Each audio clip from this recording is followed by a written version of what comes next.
بسم الله الرحمن الرحيم الحمد لله رب العالمين والصلاة والسلام على نبينا محمد وعلى آله وأصحابه أجمعين أما بعد. So carrying on with the Ulum al-Quran.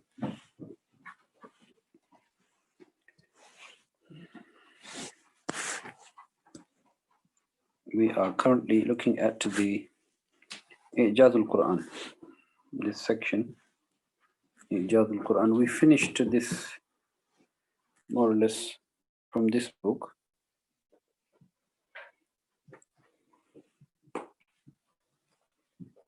And we were going through some of the points raised, or rather, that have been taken from the book Ulum al-Quran by Mufti Taqi Usmani. So we took, I think, you mentioned three groups, yeah? Or through three sections.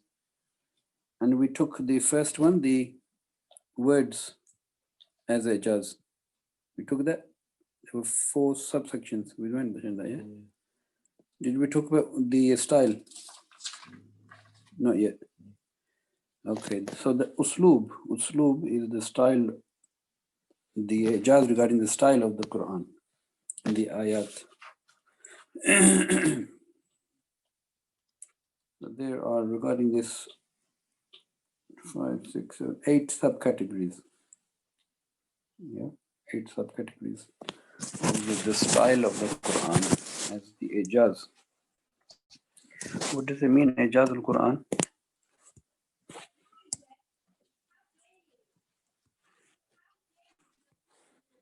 Ijaz. Can you close the door, please? Tell them. Ijaz al-Quran. What does it mean, Ijaz? Miraculous nature. Not good enough, is it? For you, Lord, that's into knowledge, mashallah. You are not going to just say that, is it? What does it mean, Ijaz? That we are incapable of proving the Quran is not from Allah.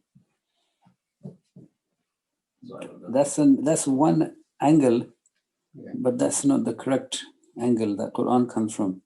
So what did Hamza say, Abdullah? The things that make it. No, what did he say? I said. Or that we are incapable of proving that Quran is not from Allah. So is that the challenge of the Quran? Is that what the Quran challenges? Huh? Kind of. Kind of. It's very interesting. Kind of. Good diplomats. Eh? So what does the Quran say? It really doesn't like it. Yes. It doesn't say you have to prove that this is not from Allah. You have to, if you claim that this is from other than Allah, then you have to bring something like it to substantiate your claim. Yeah? قُلْ هَاتُوا بُرْهَانَكُمْ إِن كُنْتُمْ صَادِقِينَ. If you want to substantiate your what's the word I'm looking for? Your thesis. You have a thesis. So you have to substantiate it. Bring your evidence. So Ijaz then therefore what means what? What does it mean? What does mu'jiza mean? Mu'jiza. We mentioned the word mu'jiza. Mu'jiza. Miracles of the Prophet. What does the word mu'jiza mean? The thing that makes something incapable. Okay, so you have to elaborate. That's right. Like people are mu'jizeen. They can't do something. Yes. To incapacitate, you can say, yeah? To incapacitate. Meaning bring something that you can't bring. To bring something that is not possible for any person to bring.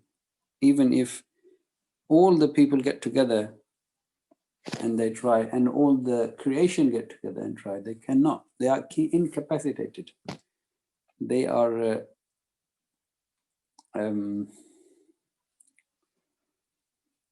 they are unable to bring something like it. Mu'jiza. So Ijazul Quran, we have been looking at the different aspects of the Ijaz. Although the Ijaz is never ending. The Ijaz of the Quran is never ending. And it is not an exhaustive list that we are looking at. And the Ijaz will keep on increasing. So the uslub of the Quran, the style of the Quran. So one aspect is, this is prose. You understand prose and poetry, yeah? So there are two ways of, the two types of writing. One is prose, which is full sentences, just like we speak, yeah? But then there is poetry. Poetry has a different style of expression. It will have, sometimes it will have rhyme, it will have rhythm sometimes. So Quran is prose, but it has the prose with the, if you like, the effect is poetic though, yeah? Prose, but it has a poetic effect, if you like. Effect, yeah? Poetic effect. It is not poetry. Quran, Allah mentions, وَمَا أَلَّمْنَاهُ الشِّعْرَ وَمَا يَنْبَغِي لَهُ. We have not taught Muhammad Sallallahu Alaihi Wasallam poetry, and he is not, this is not his domain. Yes, this is not him. He is not a poet. So the prose, but it has the effect of poetry. And you know that when you read the Quran. وَالْعَادِيَاتِ ضَبْحًا فَالْمُورِيَاتِ قَدْحًا فَالْمُغِيرَاتِ صُبْحًا فَأَثَرْنَ بِهِ نَقْعًا فَوَسَطْنَ بِهِ جَمْعًا. So you can see that, yeah? The effect is there.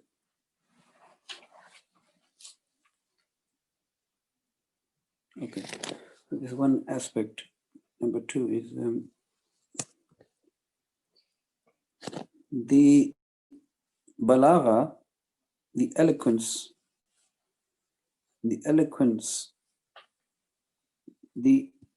experts in eloquence, yeah, the ulama of balagha, they say that there are three types of eloquence. One is khitabi.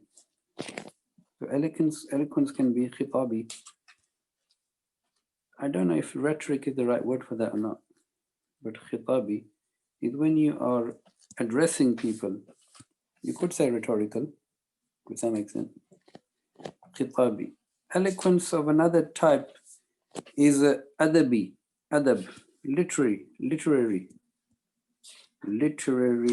eloquence. And the last is ilmi. Ilmi means,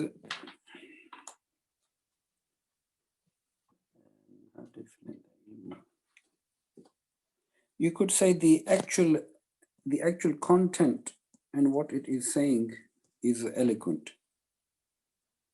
Yes? What is being said itself is very eloquent. So the Quran has all three of these. The rhetorical eloquence, literary eloquence, and its content itself. Everything is eloquent. It has balagha. It has reached the pinnacle. And these things, as I mentioned, a lot of these things we can't fully appreciate until we know the language and we learn the balagha. Then we start to appreciate more. The more we understand the balagha, the grammatical breakdown of words, sentences, etc., the more you appreciate these things.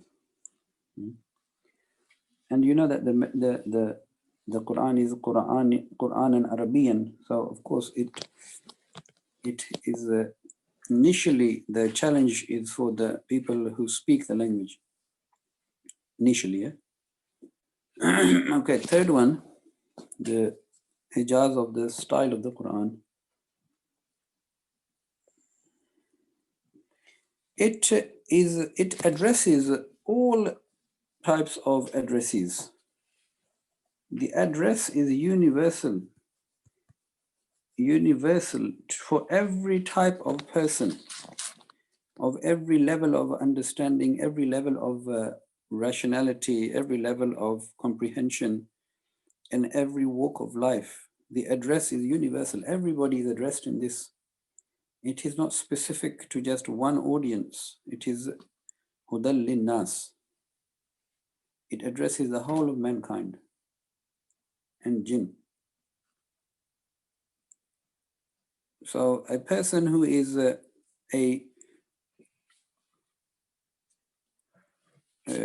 they say, what's the word I'm looking for?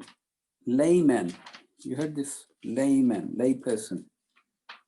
A person who has not studied, has not attained education, but is a person who is, he can or she can express and understand, but is not very academic, if you like, or has not attained any qualification, layperson. This addresses the layperson just as effectively as it addresses the most sophisticated, intellectual, philosophical, etc., etc., etc. mind. Yeah. So there are, if you look at this in this respect, there are two very broad categories of the understanding of the Quran. Very broad. One is called tadhkir. Tadhkir or tadhakkur is just to reach, to attain the message on the surface. On the surface. You read it and you get a message, tadhakkur. But if you want to understand it deep into it, you want to understand it in depth, more comprehensively, then you do tadabbur. So people have different abilities. Most people, they will just be able to do the tadhakkur. They get the message, they get the point. But then there are people who would want to go deep into its meaning, tadabbur. So the Quran, the miracle of it is that it addresses all of these and everything in between. Every person will get what he or she wants from it and would be fully satisfied. In fact, the hadith mentions that you will never be able to fully be satisfied, meaning that you will always feel that you want more. You will never be satiated. You will never feel that that's it, I've had it, I know it now. You will always feel that now there's more depth to this meaning, to comprehend this. So, for example, if you want to understand any topic in the Quran, you initially would have to go to the level of looking at all the ayat that mention that topic. You see? Then you would look at all the ahadith that mention that topic. Then you would look at all of the sayings of the Sahaba that mention that. And then the tabi'in, tabi'in. Then you may look at natural phenomena around it that is relevant. You see? So the Quran is miraculous in that it addresses all these things, but very succinctly, without detail. Okay, number 4.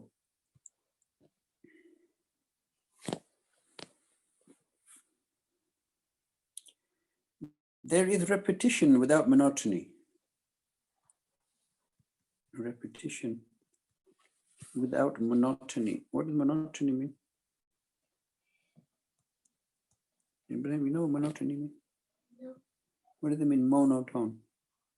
What mono mean, mono? Mono means one. One, very good.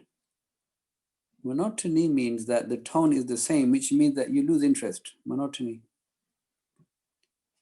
There is repetition in the Quran, but it is not monotonous. You do not feel that, oh, this is just repeated. No, you will find that whenever something is repeated, it adds a dimension. It adds understanding.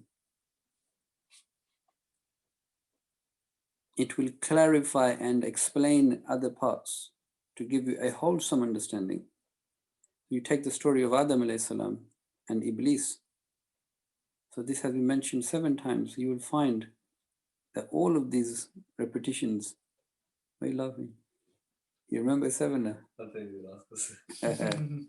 And So 7 times. So you find when you put all of those 7 together, you have a very rich, clear understanding. There is repetition, but in a manner that adds to it. The uslub, the style, something may be emphasized more in one occasion and another aspect has been made more apparent and emphasized in another to give you richer, deeper meaning and fuller understanding. Many things have been repeated in the Quran, many things. Stories of the Anba Rasul, story of Musa alayhi salam, how many times? Many times you find. You bring all of it together, you get rich understanding. Different aspects it applies to. So there's repetition, but it is not monotonous. And the next aspect is number 5.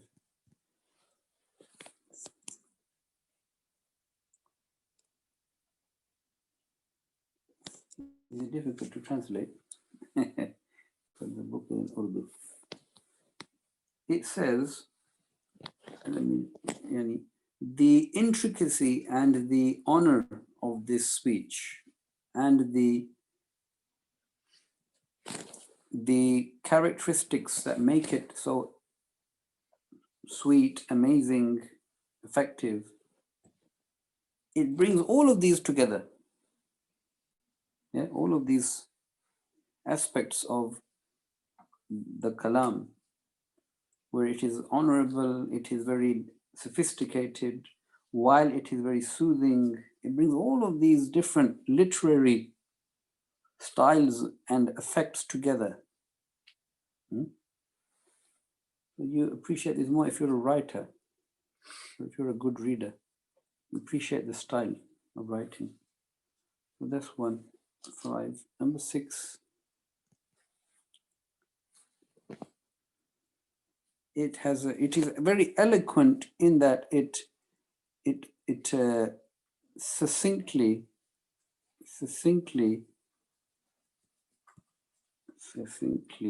it will summarize very, very detailed, arduous, ARDOUS, I think, arduous or DUOUS, and difficult topics. It will summarize it in a very simple manner. So it gives the example in the book of the law of inheritance. Yeah, the law of inheritance. So you know that we mentioned last time President Nixon's advisor,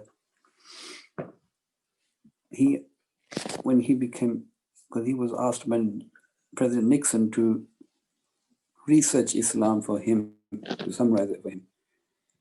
So while he was researching, he became Muslim, his advisor. And then he spoke to some Jewish scholars and he asked them, in law, how many volumes does it take to cover inheritance law? They said 7 or 8 volumes. So he said, what if I were to give you a book which summarizes all of that in 1 paragraph? But they were amazed. So he told them the ayat of Surah An-Nisa, and that Jewish scholar became Muslim. He said, this cannot be the work of a man. So we have to go through so many volumes to understand inheritance. But this has very nicely, succinctly, and fairly and comprehensively covered everything in every potentiality. So this is one of the ijaz of the Quran. Number 7 is, it encompasses within it all different styles. Style of targhib and tarhib. Targhib and tarhib is to encourage. It encourages and warns. Yeah, encourages and warns. It it promises, and it also promises reward, but it also warns of the punishment. Wa'id. Wa'ad and wa'id, if you like, in the Arabic. Wa'ad and wa'id. The first is targhib or tarhib, is to encourage or to warn or to deter rather. And wa'ad is to promise the good result, and wa'id, warn of the consequence. It has nasiha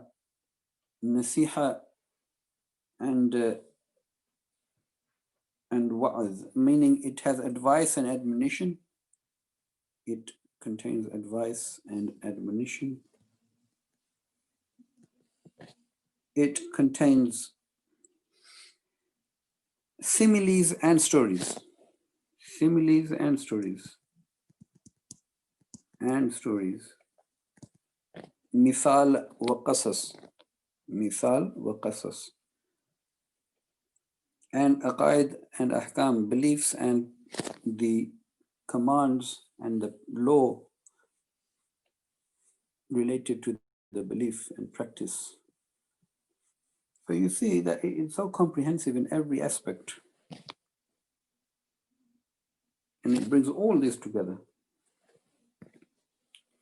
beautifully, perfectly. And then the eighth is,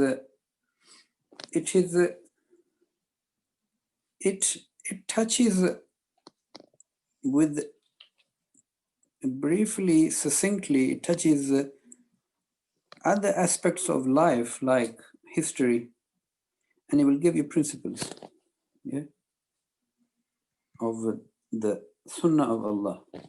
What is the Sunnah of Allah regarding history and the nations, what happened? It will tell you about the political aspects of life, law, but succinctly, philosophy, science, aspects of science, which is essentially our observation, economics, sociology, all these different aspects of communal life have been very precisely been identified and have been dealt with without going into too much detail. But the guiding principles have been given.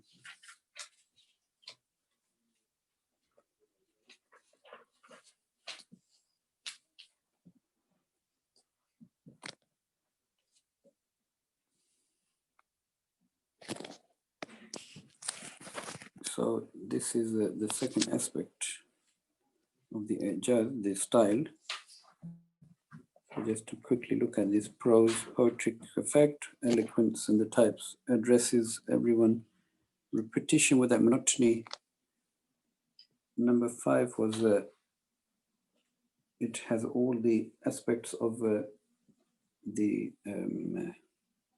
it was the difficult one to translate. Honorable speech, which is very intricate and sweet, and then succinct. Then all the different styles in 7, and different topics and subjects have been mentioned in 8. Can we go through number 5 again? Number 5, yeah. So number 5, it means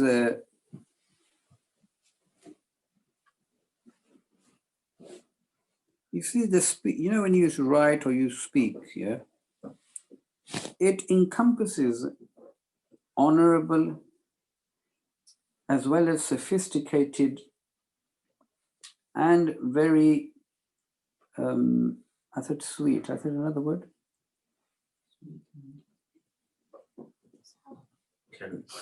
Huh? You said characteristic. No. Yeah, these are the characteristics that are used all at the same time. So the person would feel that not only is this an honorable speech, it is very sophisticated, but at the same time, it's very pleasing. You know, sometimes if something is so sophisticated, doesn't have a sweet effect on you. Yeah, it has a laborious effect. Oh my God, I have to understand this. I don't understand this. It's so deep. This is so dry, if you like. Yeah. And it does all of that at the same time.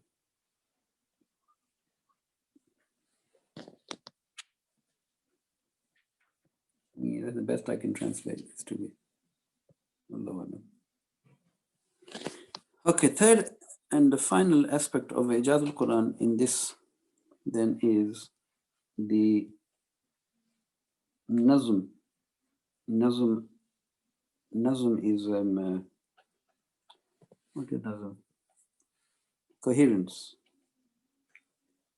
The coherence and the linkage, the links between the surahs and the ayat, etc. Yeah.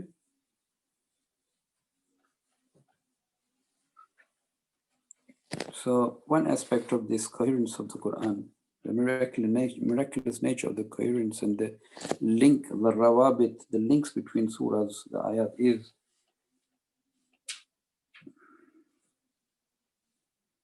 they're given the example of, let's take this Al-Hijr. Al-Hijr.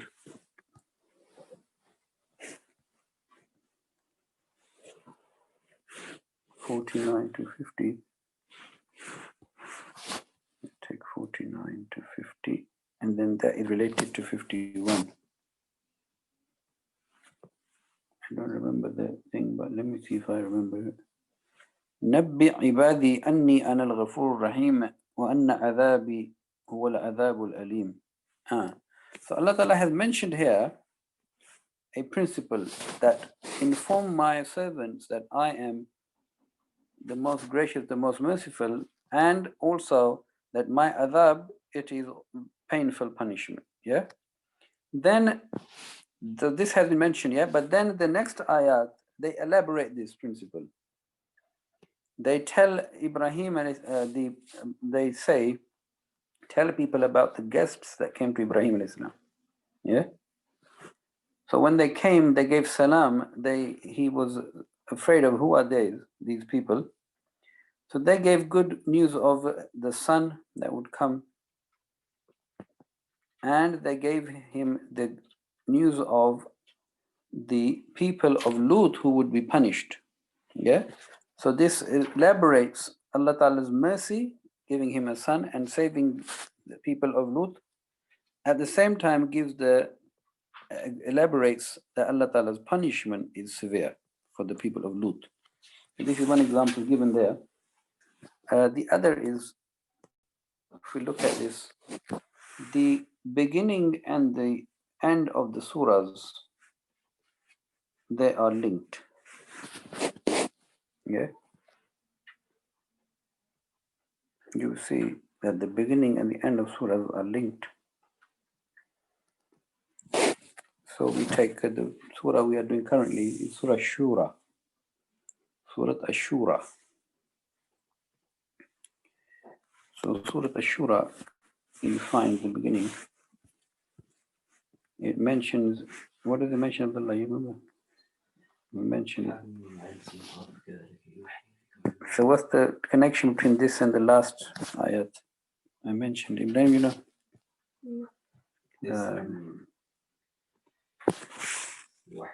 Wahi, yes. So the beginning of the surah mentions that this is how we revealed to all of the prophets and you. Yes, the revelation, it is from Allah, the most mighty, the wise. Yeah. And then you go to the end of the surah, and it mentions the different aspects of wahi. How does Allah reveal His revelation? So we have already touched upon this. Of course, we looked at this in detail in the Ulum al-Quran. So here it summarizes that Allah Ta'ala, He sends the wahi either by revelation, wahi and straight to the mind and heart, or min wara'i hijab, or from behind a curtain, or He sends a messenger like Jibreel alayhi salam. So the beginning of the surah mentioned the wahi, and the end elaborates on the wahi. So there's a connection between the beginning and end of the surah.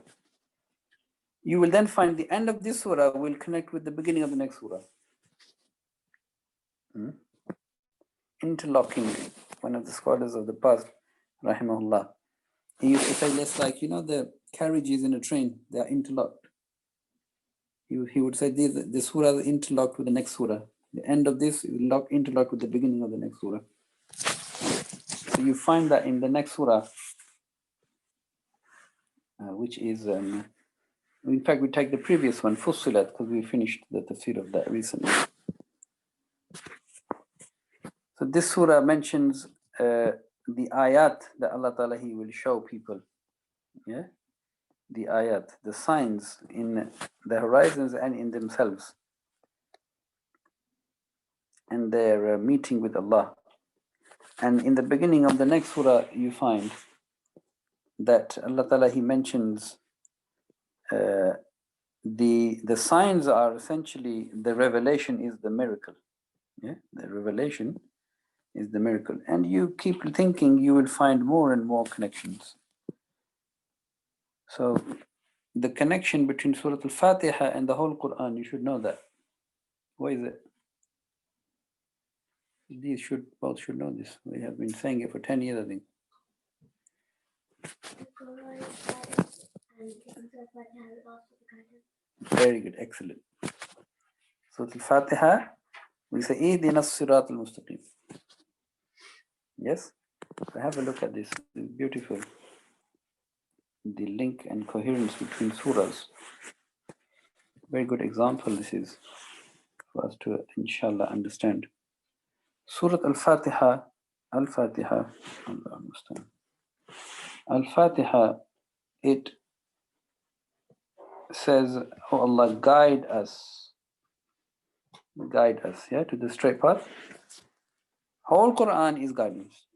So Surah Al-Fatiha links with the whole Quran that it is the dua for guidance, and the rest of the whole Quran, including Surah Al-Fatiha, is the guidance. You see the link, yeah? And then Allah Ta'ala says in Surah Al-Fatiha, Ihdina as-sirat al-mustaqim, sirat al-ladhina an'amta alayhim, an'amta alayhim. What does it mean? An'amta alayhim. People whom you favored and blessed. Show me their path. Not غير المغضوب عليهم, مغضوب عليهم. The people who caused Allah Ta'ala's anger or attracted Allah Ta'ala's anger. ولا الضالين. The people who went astray. You following this, yeah? So Allah Ta'ala, He tells us in Surah Al-Baqarah and Al Imran and An-Nisa and Al-Ma'idah, who are the An'amta alayhim, by giving us the Sharia. If you want Allah's favors, you follow the Sharia. Surah Al-Baqarah mentions the Maghdubi alayhim, Bani Israel. Surah Al Imran mentions the Dalin, the Christians.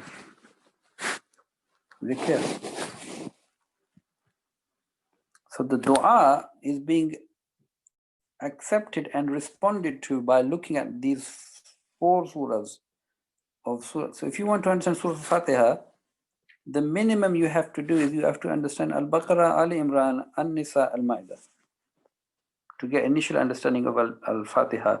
In fact, whole Quran is tafsir of Surah Al-Fatiha. So you see the link, beautiful links. And the tartib of the Mus'haf, is it the same as what tartib in English?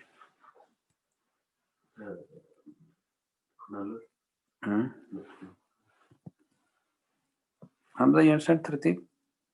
No. The order in which the Quran is in the Mus'haf, the surahs, the order, it is different to the order of revelation, isn't it? We saw that the first ayat to be revealed were which ayat? Iqra bismi rabbika alladhi khalaq. Yeah? 5 ayat. And then Makki Quran, then Madani Quran, isn't it? But Fatiha is Makki, but Baqarah is Madani. So you see that the order is not the order of the actual revelation, is it? It is the order of the Mus'haf. And we said the order of the Mus'haf is what? Is it ijtihad? Matter of ijtihad? La hawla wa la quwwata illa billah. It is a distraction. It's not. Distraction. See what happens when we don't have tests. What is it? It is tawqifi. Amr tawqifi. It has been set for us by Muhammad sallallahu alaihi wasallam. The order of the surahs in the Quran, in the Mus'haf, is tawqifi. So then look at the links of the surahs. Subhanallah. You get that, yeah? I hope you do, because we have been repeating it. No, Hamza hasn't heard it maybe before, but you boys should know, huh?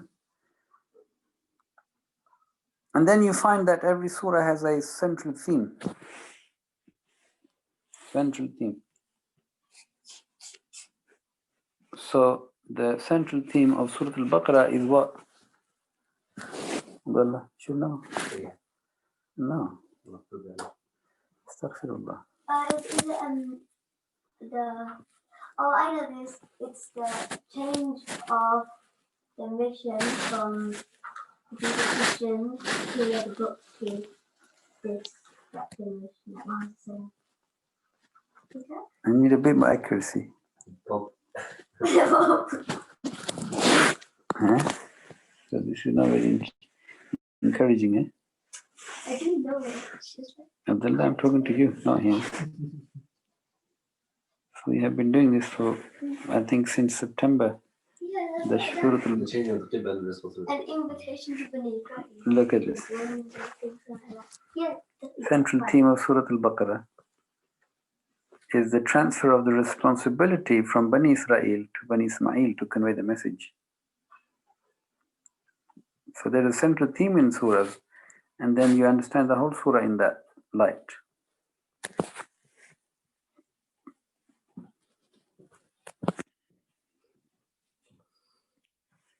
I mean, there's a lot to say about all this stuff, but briefly.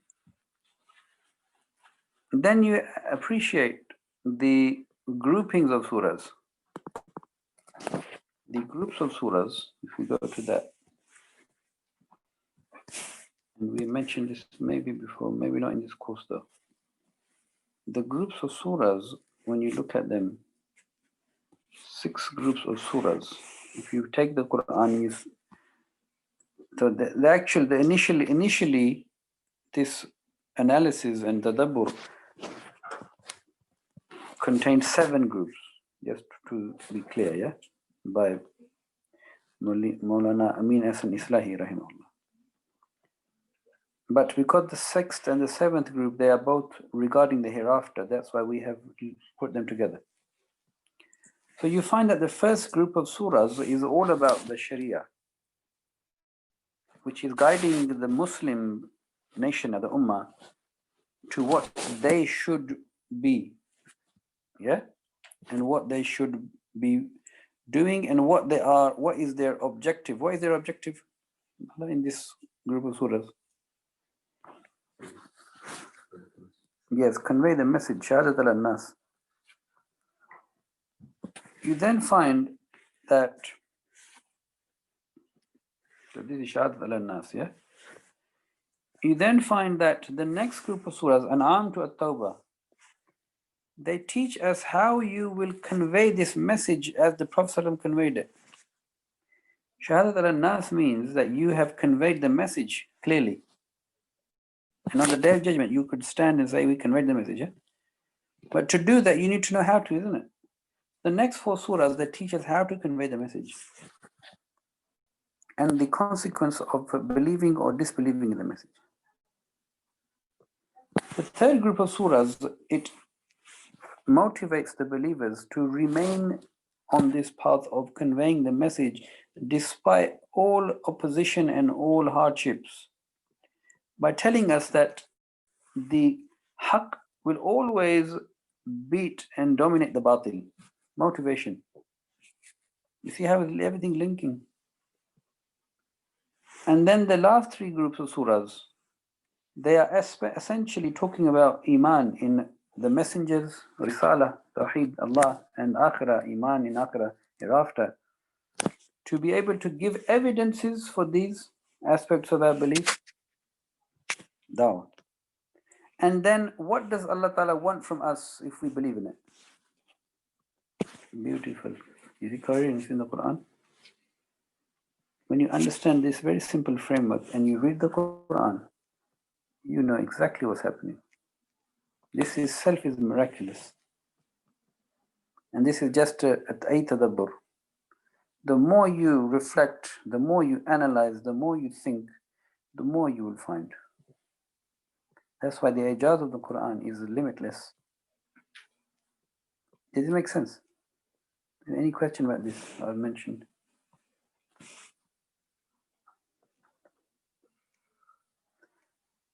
Okay. Another aspect of the ijaz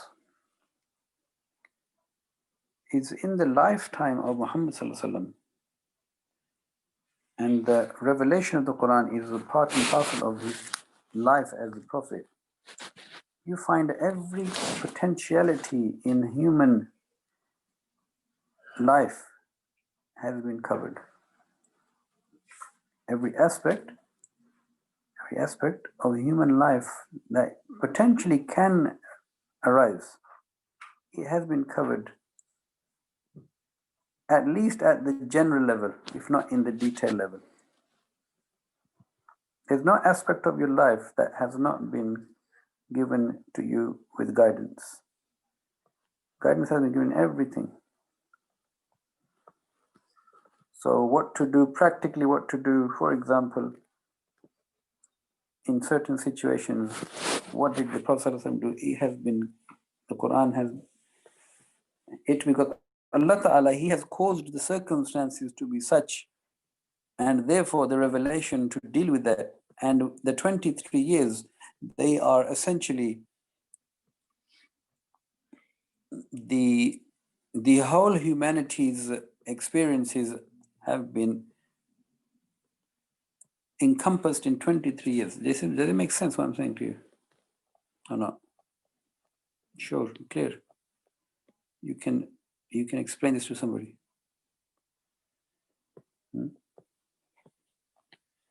But you have to read Quran with this understanding what we are doing, to appreciate it and then to internalize all this, so that when you speak, people would understand it, inshallah. So these are the aspects of the ijaz al-Quran that we can cover. As I said, there are definitely more and never ending. So from next lesson, we will start to look at the tafsir of the Quran. The tafsir of Quran. The usul of tafsir. So you can see here all of this. And the whole topic is very, very lengthy topic, alhamdulillah. And we start to appreciate how Allah Ta'ala has preserved the meaning of the Quran as well as the text. Bismillah. So with that, inshallah, we come to the end. سبحانك اللهم وبحمدك أشهد أن لا إله إلا أنت أستغفرك وأتوب إليك وصلى اللهم على نبينا محمد وعلى آله وصحبه